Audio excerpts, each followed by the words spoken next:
Kami sudah memuji dan menyembah Engkau ya Tuhan, saatnya kami duduk diam di kaki-Mu. Berbicaralah kepada kami, karena kami telah menyiapkan hati kami dan seluruh hidup kami bagi kebenaran firman-Mu. Hamba-Mu akan berbicara dan biarlah hamba-Mu berbicara seturut kehendak-Mu saja. Pengurapan telah turun atas kami sekalian. Dalam nama Yesus kami sambut firman-Mu. Haleluya. Amin. Ya, puji Tuhan, Bapak Ibu yang terkasih dalam Kristus. Bersama-sama kita akan merenungkan firman Tuhan pada malam ini dengan judul Sikap yang Benar Terhadap Allah. Sikap yang benar terhadap Allah. Maleakhi pasal yang pertama ayat yang ke-6, demikian firman Tuhan. Seorang anak menghormati bapaknya, dan seorang hamba menghormati tuannya. Jika aku ini Bapa, di manakah hormat yang kepadaku itu? Jika aku ini Tuan, di manakah takut yang kepadaku itu? Firman Tuhan semesta alam kepada kamu, hai para imam yang menghina namaku. Tetapi kamu berkata, dengan cara bagaimanakah kami menghina namamu? Amin. Bapak dan Ibu, saudara-saudara, tanpa kita sadari, seringkali kita bertingkah laku seolah-olah atau sepertinya Allah itu tidak ada. Memang kita tidak pernah berkata Allah itu tidak ada. Tidak mungkin tidak pernah keluar dari mulut kita. Namun sikap tertentu yang ada pada kita menunjukkan tanpa disadari bahwa Allah itu ada. Saya mengajak saudara untuk merenungkan pernyataan ini. Memang kita tidak pernah berkata atau mengucapkan Allah itu tidak ada. Kita tidak pernah ngomong itu. Tapi tingkah laku kita, cara kita menunjukkan seolah-olah bahwa Allah itu tidak ada. Hal itu seringkali nampak dalam kehidupan keseharian kita, dalam hal kita beribadah, bahkan juga dalam hal kita melayani. Dan itulah sesungguhnya yang dipermasalahkan oleh Tuhan Allah kepada para imam yang saat itu dikatakan bahwa mereka justru menghina nama Allah. Tapi mereka berkata dengan cara bagaimana? Sepertinya mereka tidak pernah berkata kami menghina Allah. Makanya dikatakan dengan cara bagaimana kami menghina namamu. Hal ini senada dengan apa yang saya katakan tadi. Tidak pernah kita berkata Allah itu tidak ada. Tapi sikap kita menunjukkan seolah-olah bahwa Allah tidak ada di dalam kehidupan kita. Dalam hal kita bertindak. dalam hal kita beribadah, bahkan di dalam hal kita melayani Tuhan. Oleh sebab itu, saudaraku sekalian, malam hari ini bersama-sama kita merenungkan satu pertanyaan ini untuk mengantar kita pada dua hal penting. Bagaimana seharusnya sikap yang benar terhadap Allah? Bagaimana seharusnya, semestinya kita ini bersikap dalam seluruh keberadaan hidup kita, dalam seluruh tindakan hidup kita. Entah dimanapun kita berada. Kalau kita yakin Allah ada di situ, kita percaya sungguh-sungguh Allah melihat kita, banyak hal yang seharusnya menjadi tidak kita lakukan. Gaya umat Tuhan hari-hari ini dalam ibadah tidak lagi layaknya seperti orang beribadah. Tapi sekali lagi kita percaya Allah ada. Tapi sikap kita tidak menunjukkan bahwa sesungguhnya Allah ada di tengah-tengah kita. Yang pertama, Bapak Ibu, saudara-saudara, firman itu tadi berkata, jika aku ini Bapa. Allah sendiri yang berkata, jikalau aku ini Bapa. Di mana hormat yang kepadaku itu? Di mana hormat? Bahkan tadi diawali seorang anak saja menghormati bapaknya. Bahkan tidak sedikit bapak-bapak yang marah ketika anaknya tidak bersikap, tidak menghormati layaknya dia sebagai seorang anak terhadap bapak. Saya marah kepada anak saya kalau contoh nada bicaranya lebih keras, lebih tinggi daripada bicara saya. Saya marah. Nah, kita saja bisa marah terhadap anak kita. Bahkan Alkitab tadi bilang seorang anak saja menghormati bapaknya dan seorang hamba menghormati tuannya. Maka jika aku ini Bapa, di mana hormatmu? Maka sikap yang benar yang semestinya ada pada diri kita. Kalau kita mempercayai Allah itu ada, yang pertama adalah memiliki rasa atau sikap hormat dan kagum di hadapan Allah. Sikap hormat, sikap kagum akan pribadi Allah dalam hidup kita. Hormat. Biasanya yang tua menuntut yang lebih muda itu menghormati. Memang itu sudah hukumnya. Ya. Yang tua harus dihormati, yang muda harus menghormati yang tua. Memang itulah norma. Itulah etika. Saudara sekalian, itu baru dalam kaitannya dengan hubungan sosial kita sebagai sesama manusia.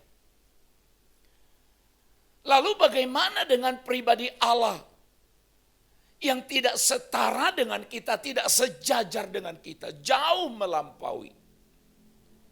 Dia adalah pencipta kita, kita adalah ciptaannya. Tapi di mana hormat kita?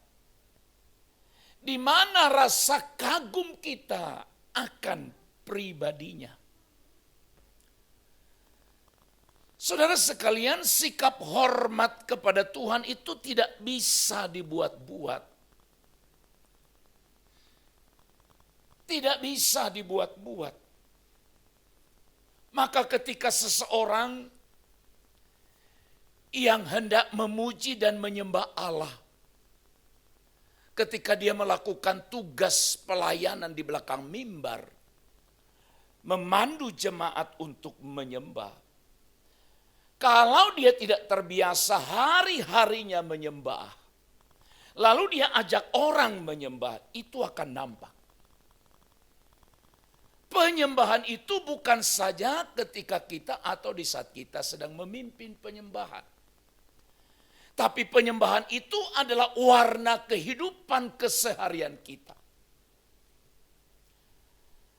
Saudara-saudara, tidak bisa dibuat-buat.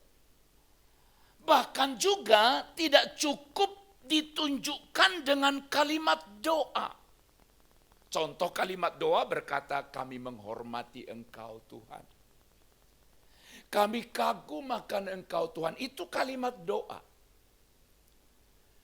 Juga tidak cukup dengan pujian. Ku kagum, hormat, dengan menyanyikan syair pujian seperti itu. Belum tentu juga orang itu menghormati dan mengagumi Tuhan. Juga tidak cukup dengan sikap tubuh. Sikap tubuh itu banyak. Orang berdiri, orang mengangkat tangan, orang melipat tangan. Sekali lagi itu belum cukup. Tapi jangan salah. Apakah itu tidak boleh? Bukan itu maksudnya. Tidak cukup.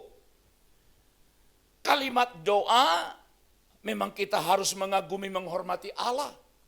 Pujian, syair pujian yang kita persembahkan memang harus memiliki isi berita seperti itu. Sikap tubuh kita juga, itu juga mewakili. Tapi dengar, kalimat doa, syair pujian, sikap tubuh akan sungguh-sungguh menunjukkan rasa hormat, rasa kagum kita pada Allah.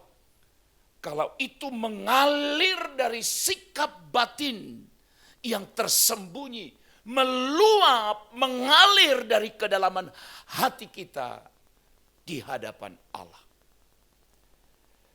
Saudara-saudaraku yang terkasih di dalam Tuhan, mari kita belajar terus-menerus dalam hidup kita untuk menghormati dan mengagumi Allah. Yang harus mengalir dari kedalaman hati kita, sikap batin yang tersembunyi. Sikap lahiriah penting, sikap batiniah juga penting. Sikap lahiriah itu yang nampak, dilihat oleh sesama. Tapi sikap batiniah itu tidak nampak oleh sesama, hanya Tuhan yang tahu. Karena itu mengalir dari kedalaman hati kita. Yang kedua, sikap yang benar terhadap Allah. Sebuah nada pertanyaan dari ayat itu, jika aku ini Tuhan, di manakah takut yang kepadaku itu? Berarti para imam pada masa itu tidak memiliki rasa takut kepada Allah. Padahal mereka berkata dia adalah Tuhan atau Tuhan. Maka sikap yang benar yang harus kita miliki dalam hubungan kita dengan Allah adalah memiliki rasa takut kepada Allah. Bacalah Alkitab perjanjian lama sampai perjanjian baru, cari kata takut akan Allah. Begitu banyak ditulis dan dituntut dari umat Allah. Apakah yang dituntut Allah daripadamu selain rasa takut terhadap Allah? Kita harus memiliki rasa takut kepada Allah. Sekarang ini rasa takut banyak orang percaya terhadap Tuhan, terhadap Allah itu mulai menurun. Seperti tadi saya katakan, memang kita tidak pernah bilang, saya tidak takut sama Allah. Enggak pernah bilang itu. Selalunya kita bilang takutnya saya pada Allah. Tapi sikap kita tidak menunjukkan bahwa kita seorang yang takut kepada Allah. Kita harus memiliki rasa takut yang kudus, bukan rasa takut karena dihukum Allah. Oke ya Bapak Ibu? Harus beda rasa takut kita terhadap Allah karena takut dihukum. Takut masuk neraka. Tidak boleh karena rasa takut itu. Rasa takut kita ya kepada Allah bukan karena hukuman. Tapi ada hubungannya dengan yang pertama karena disertai rasa hormat, rasa kagum kita. Takut itu artinya memberi nilai tertinggi kepada Allah dari kehidupan kita. Itu artinya takut. Memberi nilai tinggi, nilai tertinggi kepada Allah. Itu namanya takut. Saudara-saudara, rasa takut yang kudus itulah yang Tuhan inginkan. Jadi bukan rasa takut karena wah masuk neraka. Wah nanti saya tidak diberkati. Wah nanti saya dihukum. Itu beda. Ya beda itu. Rasa takut yang kudus itu saudara-saudara merupakan dampak. Merupakan akibat dari pengenalan kita akan Allah yang hidup. Seperti apa pengenalan saudara terhadap Allah, seperti itulah rasa takut kita pada Dia. Oke ya, Bapak Ibu.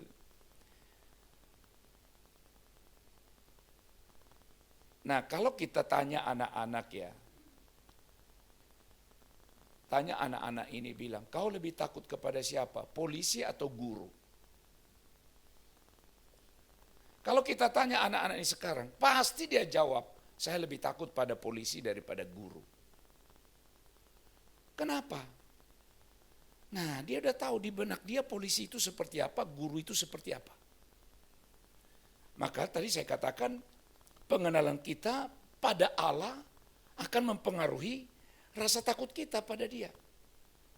Kalau saudara melihat, memandang Allah seperti seorang pemberi hukuman,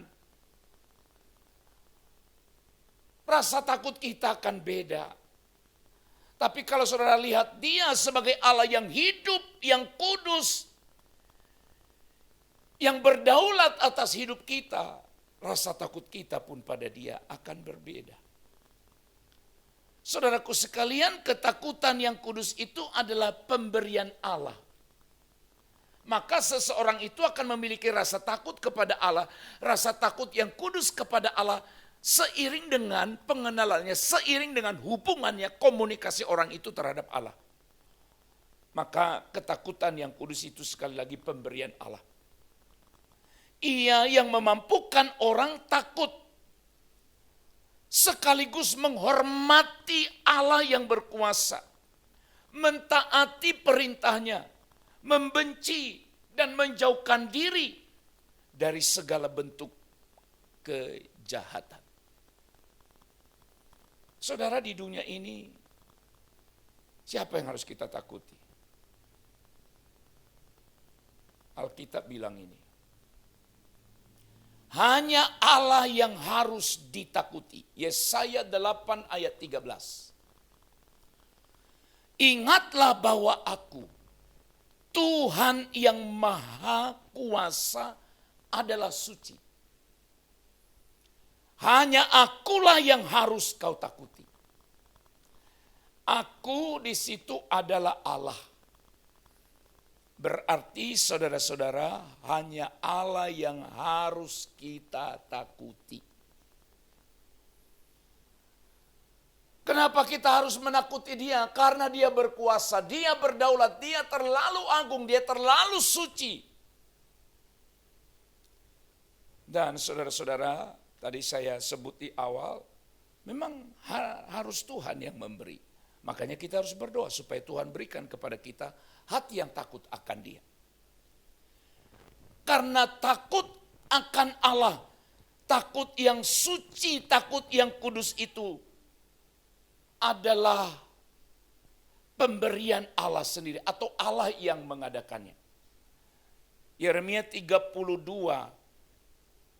ayat 40 bagian B itu bilang, Aku membuat mereka takut dan hormat kepadaku. Aku membuat mereka takut dan hormat kepadaku dengan sepenuh hati supaya mereka tidak menjauhi aku. Allah yang memberi. Jadi saudara-saudaraku sekalian yang terkasih dalam Kristus, orang yang tidak menghormati Tuhan, orang yang tidak takut kepada Allah, dengar. Orang yang tidak menghormati Tuhan, tidak takut kepada Tuhan,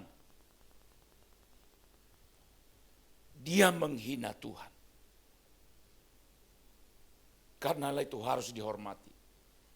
Allah itu harus ditakuti dengan takut yang benar. Kalau ada orang yang tidak mau menghormati dan tidak mau takut kepada Allah, masa bodoh dengan Allah, tidak mau tahu dengan Allah, tanpa dia sadari sesungguhnya dia sedang menghina Tuhan. 1 Samuel pasal 2 ayat 30. Sebab siapa yang menghormati aku, akan kuhormati.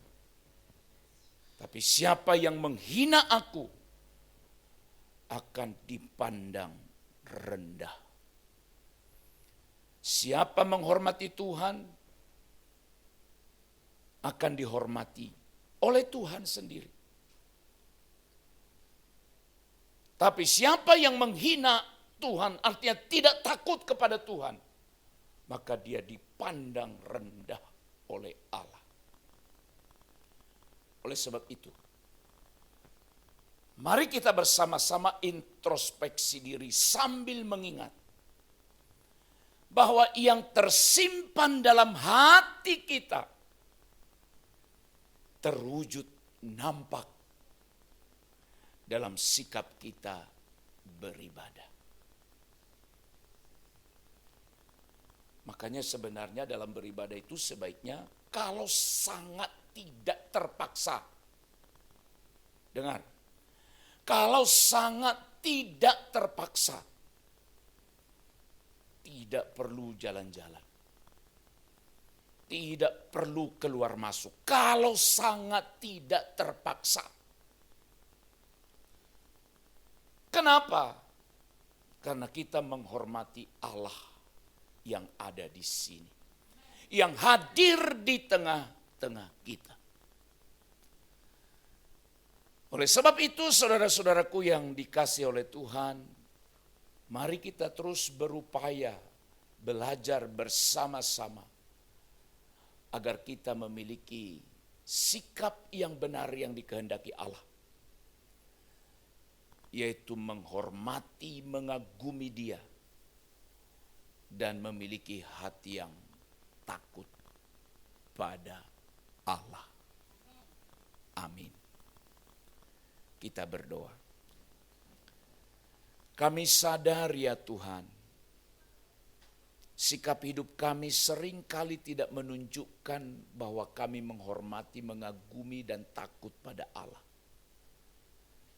Memang kami tidak pernah berkata Allah itu tidak ada. Tapi sikap kami kadangkala menunjuk bahwa seolah-olah Tuhan tidak ada. Ampuni kami Tuhan. Ampuni kami Yesus. Supaya kami memiliki hati yang menghormati Engkau. Hati yang kagum pada Engkau. Kami menghormati Engkau. Kami takut akan Engkau. Bukan karena kami takut dihukum, tapi kami takut kepada Allah karena rasa kagum hormat kami pada Engkau yang melampaui segala apapun. Kiranya Roh Kudus menolong kami supaya kami memiliki sikap yang benar terhadap pribadi-Mu, ya Allah. Dalam nama Yesus kami berdoa. Amin.